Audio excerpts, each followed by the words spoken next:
എന്റെ ചങ്ങായിമാരെ, എല്ലാരും പറയണൊരു മറുപടി ഉണ്ട്. നിങ്ങൾ സ്വന്തം ശാപം വലിച്ചു വെക്കണവരാ പലരും. നിങ്ങളുടെ ജീവിതത്തിന്റെ നാശം നിങ്ങൾ തന്നെയാ, വേറെ ആരെയും കുറ്റപ്പെടുത്തണ്ട. എല്ലാവരോടും ചോദിക്കും പൈസയുണ്ടോ? ഇല്ല ഉസ്താദെ. കൈ വെച്ചിട്ട് പറയില്ല. നോട്ട് നിരോധനം വന്നു, ആകെ ഒന്നുമില്ല. ആരാ പറഞ്ഞ? എല്ലാ എണ്ണത്തിന്റെ കയ്യിലും ലക്ഷങ്ങൾ ഇരിപ്പുണ്ട്. 2000-ന്റെ നോട്ട് മോഡി സാറ് നിർത്തി. ബാങ്കിലോട്ട് പോകുന്നൊന്നും തിരിച്ചു വരുന്നില്ല. അത് കാരണം ഇപ്പൊ വീട്ടിൽ വെച്ചിരിക്കുക. നേരത്തെ 500-ന്റെ 1000-ന്റെ ഒക്കെ കെട്ടുകണക്കിന് വെക്കണമായിരുന്നു. ഇപ്പൊ എളുപ്പ വഴിയാ, ഇത്തിരി വെച്ചാൽ മതി. വെക്കാൻ നല്ല സ്ഥലമാണ്. എല്ലാവരും കയ്യിൽ പൈസ വെച്ചിട്ടുണ്ട്. പക്ഷെ ചോദിച്ചാ പറയും ഇല്ല ഇല്ല ഇല്ല. നീ 10 പ്രാവശ്യം ഇല്ല ഇല്ല എന്ന് പറയുമ്പോ അള്ളാഹു നിന്നെ എത്തിങ്ങാനലാക്കി കളയും. കാരണം നീ കൈ വെച്ചിട്ടില്ല എന്ന് പറഞ്ഞു. ഒരുപാട് പ്രാവശ്യം കയ്യിൽ വെച്ചിട്ട് ഇല്ല ഇല്ല ഇല്ല എന്ന് കള്ളം പറഞ്ഞു. അവസാനം അള്ളാഹു നിന്നെ അങ്ങനെ തന്നെ ആക്കും. അള്ളാഹു കാക്കുമാറാകട്ടെ, അള്ളാഹു കാക്കുമാറാകട്ടെ. കയ്യിൽ വെച്ചിട്ടില്ല എന്ന് പറയുന്നു. കൊടുക്കാൻ മനസ്സില്ലെങ്കിൽ മനസ്സില്ല എന്ന് പറയണം. ഞാൻ തരൂല, അതിലാണത്തുണ്ട്. വീട്ടിലൊരാൾ വന്നു, ഞാൻ തരൂല, എന്റെ കയ്യിലുണ്ട്, അതിലൊരു മര്യാദയുണ്ട്. അല്ലെങ്കിൽ കൊടുക്കുക. വെച്ചിട്ടില്ല എന്ന് പറഞ്ഞ എത്ര പാപം വലിക്കണേ.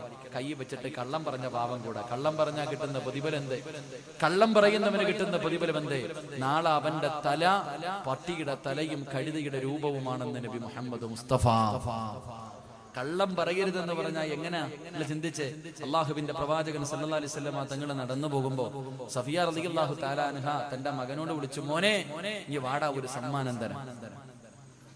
ഒരു പെണ്ണ് തന്റെ മകൻ വെളിയിൽ കളിച്ചോണ്ടിരിക്കണ, എത്ര വിളിച്ചിട്ടും വരുന്നില്ല. അവനെ വിളിച്ചു, വാടാ മോനെ, ഒരു സമ്മാനം തരാം. ചെറുക്കൻ ഓടി വീടിനകത്ത് കയറി വന്നു. അള്ളാഹുവിന്റെ പ്രവാചകൻ ചോദിച്ചു, എന്തെങ്കിലും കൊടുക്കാനാണോ വിളിച്ചത്? ഇല്ല നബിയെ, ഒരുപാട് നേരം വിളിച്ചിട്ടും വരുന്നില്ല, അപ്പോ അതുകൊണ്ട് വിളിച്ചതാ. കൊടുക്കാൻ വല്ലതും ഉണ്ടോ? ഒരു കാരക്കയുണ്ട് നബിയെ. അള്ളാന്റെ റസൂല് പറഞ്ഞു, അതുകൂടെ ഇല്ലായിരുന്നെങ്കിൽ കള്ളം പറഞ്ഞ പാപം അള്ളാഹു നിനക്ക് എഴുതുമെന്ന് നബി മുഹമ്മദ് മുസ്തഫ. നമ്മള് മക്കളോട് പറയും, മോനെ അത് മേടിച്ചേരാ, ഇത് മേടിച്ചേരാ, അങ്ങനെ മേടിച്ചേരാ, എങ്ങനെ മേടിച്ചേരാ. മോനെ ഫോൺ വിളിക്കുമ്പോ വീട്ടിൽ പിരിവുകാരോ വന്നാ വാപ്പ ഇല്ലാന്ന് നീ തന്നെ പറഞ്ഞേക്കണേ. പറയാ വാപ്പ വീടിനകത്തിരിക്കും. അള്ളാഹുബെ പിരിവിന് ആരെങ്കിലും വരുന്നത് കണ്ടാ പറയും വാപ്പ ഇവിടെ ഇല്ലെന്ന് പറഞ്ഞേക്കട, കള്ളം പറഞ്ഞേക്കട. നമ്മൾ തന്നെ മക്കളെ കള്ളം പഠിപ്പിക്കുന്നു. അള്ളാഹു കാക്കുമാറാകട്ടെ. അവസാനം നിന്റെ മക്കള് ഭൂലോക കള്ളരാകും. അവരുടെ രസം ഉണ്ടാവും.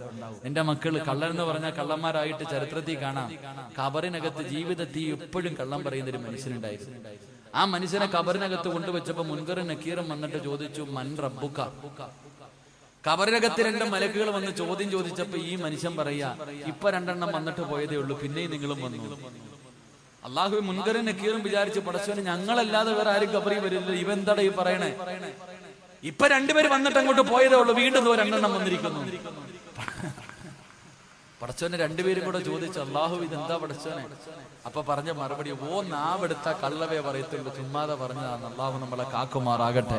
ഇങ്ങനെ ബസ്സിൽ കയറുമ്പോ ടിക്കറ്റ് എടുക്കാൻ വന്ന് ചോദിക്കും, ടിക്കറ്റ് ഇല്ല, 1 മതി. കുട്ടി, അള്ളാഹു അവന് 2.5 വയസ്സായി. പെണ്ണ് കെട്ടാറായി സ്കൂളിൽ പഠിക്കുന്ന മക്കള്. പടച്ചോനെ, ഞാൻ ഇങ്ങനെ യാത്ര ചെയ്യുമ്പോ എനിക്ക് അത്ഭുതം തോന്നി. ടിക്കറ്റ് എടുക്കുന്ന ആള് വന്നിട്ട് ചോദിച്ചു, കുട്ടി ഇല്ല, കുഞ്ഞിന് വയസ്സായില്ല. അപ്പൊ അവൻ അയാൾ ചോദിച്ചു, മോനെ നിനക്ക് എത്രാം ക്ലാസ്സിലാണ് പഠിക്കണേ? ഞാൻ 4ാം ക്ലാസ്സിലാണ് പഠിക്കണത്. പടച്ചോനെ കഴിഞ്ഞില്ല. ഇതാ നമ്മുടെ അവസ്ഥ. അള്ളാഹു നമ്മളെ കാക്കുമാറാകട്ടെ. അള്ളാഹു നമ്മുടെ മക്കളെ സ്വാലിഹീങ്ങളിൽ പെടുത്തുമാറാകട്ടെ. ഇൻഷാ അല്ലാഹ് ഒരു കാര്യം കൂടെ പറയാം. അല്ലാഹുവിന്റെ പ്രവാചകൻ സല്ലല്ലാഹു അലൈഹി വസല്ലമ തങ്ങൾ പറയുകയാണ്, എന്റെ പ്രിയമുള്ള ചെറുപ്പക്കാരാ, എന്റെ പ്രിയപ്പെട്ട പെങ്ങളെ, അല്ലാഹുവിന്റെ പ്രവാചകൻ സല്ലല്ലാഹു അലൈഹി വസല്ലമ തങ്ങൾ പറയുകയാ, ജന്നാത്തുൽ ഫിർദൗസ് എന്ന സ്വർഗ്ഗം വേണോ? ജന്നാത്തുൽ ഫിർദൗസ് എന്ന സ്വർഗ്ഗം വേണോ? അല്ലാഹുവിന്റെ പ്രവാചകൻ പറയുന്നു, സഹാബാ റഹ്മിൻ ഗഫൂർ. അല്ലാഹുവിന്റെ പ്രവാചകൻ പറയുന്ന 3ാമത്തെ വിഭാഗം ഏതെന്നറിയുവോ? അത് കുടുംബ ബന്ധം ചേർക്കുന്നവരാ. തന്റെ ഉപ്പാനെയും ഉമ്മാനെയും സ്നേഹിക്കുന്ന മക്കളാ. മാതാപിതാക്കളെ സ്നേഹിക്കുന്ന മക്കളാണ്. അവരെ ബഹുമാനിക്കുന്ന മക്കളാണ്. അവരെ ആദരിക്കുന്ന മക്കളാണ്. അവർക്ക് നൽകേണ്ട പരിഗണന നൽകുന്ന മക്കളാണെന്ന് അല്ലാഹുവിന്റെ റസൂല് പഠിപ്പിക്കുമ്പോ, എന്റെ പ്രിയമുള്ളവരെ, മാതാപിതാക്കളോട് സ്നേഹമുള്ള എത്ര മക്കളാ ഉള്ളത്? ഉമ്മാനെ ചീത്ത വിളിക്കുന്ന മക്കളുണ്ടല്ലോ, ഉമ്മാനെ തല്ലുന്ന മക്കളുണ്ടല്ലോ, കിളവി നീ മിണ്ടരുതെന്ന് പറയുന്ന മക്കളുണ്ടല്ലോ, സ്വന്തം ഉമ്മാനെ ഭീഷണിപ്പെടുത്തുന്ന മക്കളുണ്ടല്ലോ, സ്വന്തം ഉമ്മയോടും വാപ്പയോടും നിസാര കാര്യത്തിന്റെ പേരിൽ പിണങ്ങി നടക്കുന്ന ചെറുപ്പക്കാരാ, എങ്ങനെ കഴിയുന്നു മോനെ? എങ്ങനെ കഴിയുന്നു മോനെ. നിന്നെ ഗർഭം ചുമന്ന, നിന്നെ മരണവേദനയുടെ വേദനയും നൊന്ത് പ്രസവിച്ച ഉമ്മാനെ വേദനിപ്പിക്കാ. സ്വന്തം ഉമ്മയോട് പിണങ്ങിയിട്ട് ഒരു രാത്രി ഉറങ്ങാൻ എങ്ങനെ കഴിയുന്നടാ? എന്റെ പ്രിയപ്പെട്ട ചെറുപ്പക്കാരാ, വേണ്ട മോരെ, ഉമ്മാന്റെ മനസ്സ് വേദനിപ്പിക്കല്ലേ, ഉമ്മാന്റെ കണ്ണുനീര് വാങ്ങിവെക്കല്ലേ. അല്ലാഹുവിന്റെ റസൂല് പറഞ്ഞു, ഉമ്മായുടെ മനസ്സ് വേദനിപ്പിക്കുന്നവൻ അല്ലാഹു കൊടുക്കുന്നത് ദുനിയാവിൽ വെച്ച് തന്നെയാ. ഉമ്മാന്റെ മനസ്സ് വേദനിപ്പിക്കുന്ന മക്കള്, ആ മക്കൾക്ക് അല്ലാഹു ശിക്ഷ കൊടുക്കുന്നത് ദുനിയാവിൽ വെച്ച് തന്നെ കൊടുക്കുമെന്ന് അഷ്റഫുൽ ഖൽഖ് നബി മുഹമ്മദ് മുസ്തഫ. ഉമ്മയാരെന്നറിയുവോ ചെറുപ്പക്കാരാ? നിന്റെ ഉമ്മാന്റെ കാൽച്ചുവട്ടിലാ സ്വർഗം കിടക്കുന്നത്. നിന്റെ ഉമ്മയുടെ കാൽച്ചുവട്ടിലാണ്. അല്ലാഹുവിന്റെ റസൂലിന്റെ മുന്നിൽ ഒരു സഹാബി ചെന്നു, യാ റസൂലല്ലാഹ്, എനിക്ക് ഏറ്റവും കൂടുതൽ ബാധ്യത ആരോടാ നബിയേ? നിന്റെ ഉമ്മയോടാ, നിന്റെ ഉമ്മയോടാ, നിന്റെ ഉമ്മയോടാ. 3 പ്രാവശ്യം ഉമ്മ എന്നാ പറഞ്ഞത്. 4മതാണ് വാപ്പയുടെ പേര് പറഞ്ഞത്. കാരണം എന്ത്? ഗർഭം ചുമന്നതു 10 മാസം തള്ളയാ, പ്രസവിച്ച വേദന തിന്നതും അവർ തന്നെയാ, പാലൂട്ടി നിന്നെ വളർത്തലും അവരാണ്. ഈ 3 കാര്യം ഉപ്പയിൽ ഒഴിവാട്. ഗർഭം ചുമന്നത് ഉമ്മയാട്, നൊന്ത് പ്രസവിച്ചത് ഉമ്മയാട്, പാല് തന്നത് ഉമ്മയാട്. പടച്ചവനെ, നിന്റെ പ്രിയപ്പെട്ട ഉമ്മാനെ കുറിച്ച് നീ എപ്പോഴെങ്കിലും ഒന്ന് ചിന്തിക്കാറുണ്ടോ? നിന്റെ ഗർഭം ചുമന്ന സമയത്ത് അല്ലാഹുവേ, ആരെങ്കിലും ഒരു മനുഷ്യർ നിന്റെ തോളിലേക്ക് കൈയൊന്നെടുത്ത് വെച്ചാ ഒരു 10 മിനിറ്റ് കഴിയുമ്പോ നീ പറയും, എന്റെ തോളിൽ നിന്ന് കൈയെടുക്കാ. നിനക്കത് ഇഷ്ടപ്പെടൂല. 9.5 മാസം നിന്റെ ഉമ്മ വയറ്റത്ത് ചുമന്നുകൊണ്ട് നടന്നു മോര്. ഒന്ന് നല്ല ഭക്ഷണം കഴിക്കാൻ എല്ലാവരും കല്യാണത്തിന് പോകും, ഉമ്മയ്ക്ക് പോകാൻ കഴിയുന്നില്ല. ഉമ്മയ്ക്ക് വയറ് നിറച്ച് ഭക്ഷണം കഴിക്കാൻ കഴിയുന്നില്ല. ഒന്ന് നല്ലതുപോലെ നടക്കാൻ കഴിയുന്നില്ല.